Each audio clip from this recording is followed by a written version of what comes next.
Good morning, students. Once again, welcome back to another video of the online English classes. In today's video, once again, we are going to continue with our discussion of the chapter Who Will Be Nindo. We have already discussed a lot from this chapter. Now we are almost towards the end, and today's video is the 6th video in the complete series. But before we carry on with our discussion, it's very important to go through a quick recap of the very important things that were discussed in the previous video. So the very first thing that we discussed was that Sanajoba pierced the majestic banyan tree and made his horse jump through it. And what did he use to pierce the tree? He used his spear. Next we saw that Sanayama, the second son of the Nindo, mounted his horse and made it jump over the banyan tree. So Sanajoba made his horse jump through the banyan tree, but on the other hand, Sanayama made his horse jump over the banyan tree. And seeing all this, the people of Kangleipak rejoiced. They were very happy. Now let us see what happens after this. And now, it was the turn of this youngest son, Sanatomba. Now students, I hope you remember that the Nindo and the Lema, they had 4 children, 3 sons and 1 daughter. So Sanatomba is the youngest son. Alright, so he too rode his horse towards the Kongnang, and before anybody knew what was happening, uprooted it.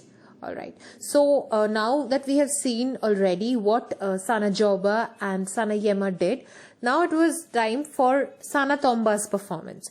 And what he did the same thing. He too rode his horse and he was moving towards the Kongnang. And before anybody could even understand what was happening, he uprooted it. Let us first see what the meaning of the word uproot is. The word uproot means to pull a tree or a plant out of the ground. The picture in the back that you can see is that of an uprooted tree. Now you see, I hope you can imagine that it's not possible for any human being to uproot a tree with one hand or even 2 hands. Yes, it's almost an impossible task, but since we are reading a story, anything is possible in stories. So here Sanatomba has uprooted the tree. It's not a simple tree, it's not a normal small sized tree, it's a banyan tree, a majestic banyan tree. He uprooted the banyan tree. Okay, but since it's not possible with human hands, we have seen this picture, trees like this, uprooted trees like this on roadsides, especially after a storm. Yes, so because of the strong winds, these trees can get uprooted on their own as well. So before anybody could even understand what was happening, Sanatomba had already uprooted the banyan tree. Now students, what is your opinion about this? Do you think what Sanatomba did just to prove himself to be a good ruler or a good possible ruler, do you think what he did was correct or what he did was good? Or is this something that a good ruler should have as a quality? Yes, let's see, let's move on. Triumphantly, he carried the tree to the Nindo and Lema and laid it at their feet. Okay, so triumphantly is a new word, possibly a new word for you. So let's just see the meaning. The word triumphantly is an adverb and it means to do something in a way that shows great happiness or joy at a victory or achievement. So when Sanatomba is triumphantly carrying the majestic banyan tree, he is doing it with a lot of happiness. It is as if he has achieved something. He has won a victory over something. Yes, so this is what being triumphant means, or doing something triumphantly means. Now students, pay attention to this. The word triumph is a noun, whereas the word triumphant is an adjective. But in this chapter, we are dealing with the word triumphantly, which is an adverb. So you see, all these 3 words are basically the same.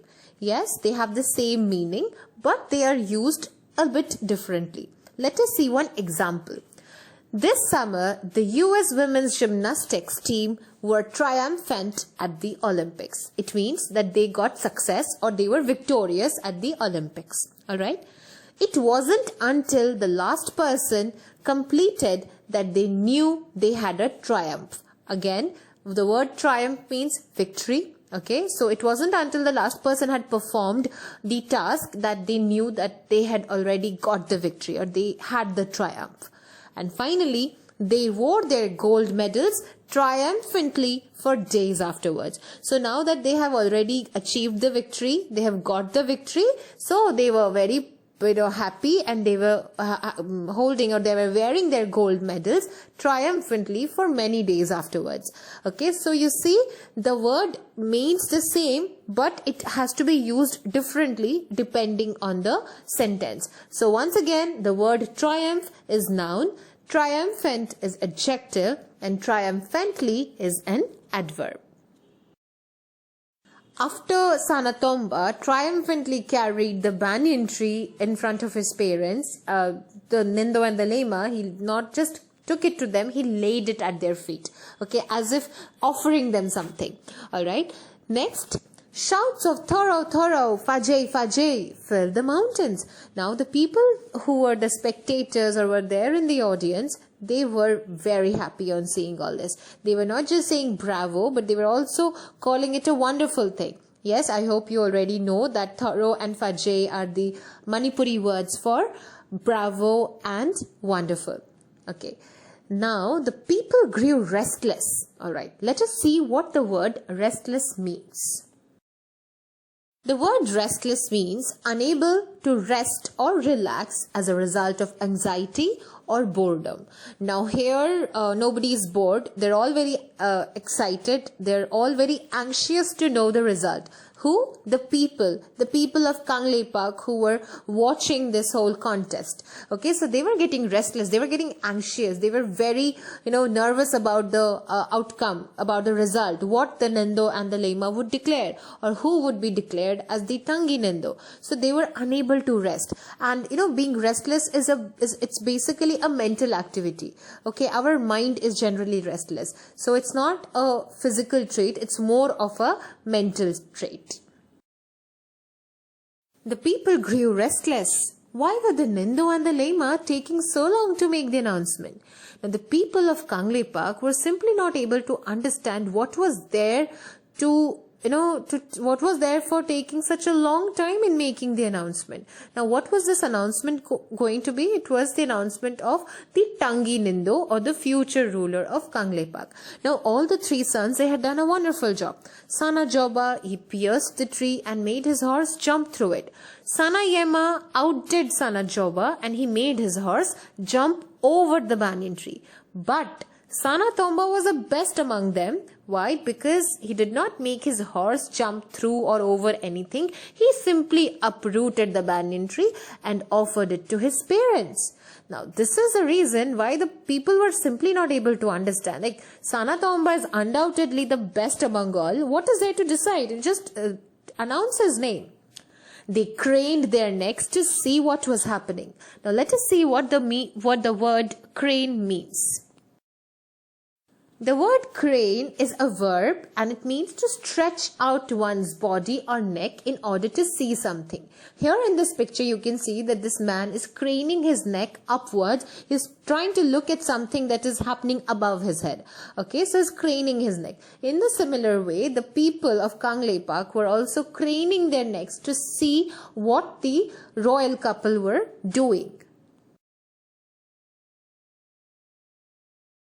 Now students, before we move on to the next part of the chapter, see this word crane. You see, all the three pictures that you can see here are all called cranes. Okay, so the first two are nouns and the third one is a verb. Okay, it is an activity of the human body. So the first crane is a bird. The second crane is a vehicle. It is a machine used for lifting very heavy objects. And the third one is a human's movement of the body to see, in order to see something. Okay, but all these three things are called crane. But you have to remember that the first two are nouns and the third one is a verb. The Nindo and Lema were watching Sanatombi, their 5-year-old daughter. So this is the reason why they were taking so long to make the announcement, because they were observing their little girl. They were watching Sanatombi, and Sanatombi is a 5-year-old girl. She looked sad and lonely. She stared at the Kangnang, which lay dead by the throne. Now, what is a throne? It is the royal seat of the royal couple. Okay, it's the seat where the king and queen sit. Alright, so she was very sad and she felt very lonely when she looked at the banyan tree. Just imagine, you see the banyan tree and just after some time you see the banyan tree is not there. It's dead. Alright. Birds flapped worriedly around, searching for their homes in the tree. Let us first see what the meaning of the word flapped is. The word flap is very easy. A bird moving its wings up and down when flying or preparing to fly is flapping. So every time we see birds, making that movement with their wings, it is called flapping of the wings. And it is something that only birds can do because they are the only ones who have wings. Birds flapped worriedly around, searching for their homes in the tree. Now, why do you think the birds were worried? Why do you think they were searching for their homes in the tree? It is because the banyan tree is not just a majestic tree, not just looks beautiful, but it also provides shelter to many creatures. Yes, and birds are one of those creatures. So when the banyan tree had fallen, naturally their nests had also broken. This is the reason why all the birds who lived in that banyan tree were all worried. They were all flapping crazily around. Yes, because they couldn't find their homes.